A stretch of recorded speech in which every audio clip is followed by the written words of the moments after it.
लाडक्या बहिणींनी करेक्ट कार्यक्रम केला आणि मी निवडून आलो. मंत्रीपद मिळेल की नाही याची गॅरंटी नव्हती, पण मंत्री झालो आणि तेच खातं मिळालं, अशी प्रतिक्रिया मंत्री गुलाबराव पाटलांनी दिली आहे.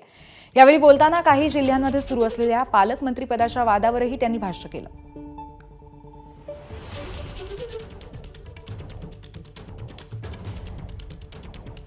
आपल्या आशीर्वादाने मी निवडून येणार नाही असं म्हणायचे, पण लाडक्या बहिणींनी चांगलाच कार्यक्रम केला आणि मला निवडूनच तर दिलंच, पण पुन्हा मंत्री होणार नाही.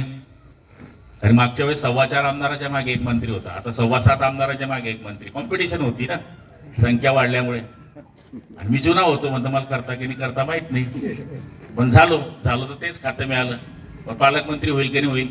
महाराष्ट्रात बऱ्याच ठिकाणी पालकमंत्र्यांमधून वाद झाले, आपसात आमची किरकोळ. माणसाने जर संयमाने सगळ्या लोकांना घेऊन चालले, वादविवाद कमी करण्याचा प्रयत्न केला, तर त्याचं काय होतं, तर तुमच्या आशीर्वादाने एवढ्या मोठ्या जळगाव जिल्ह्याचा मी दुसऱ्या वेळेस पालकमंत्री होऊ शकलो.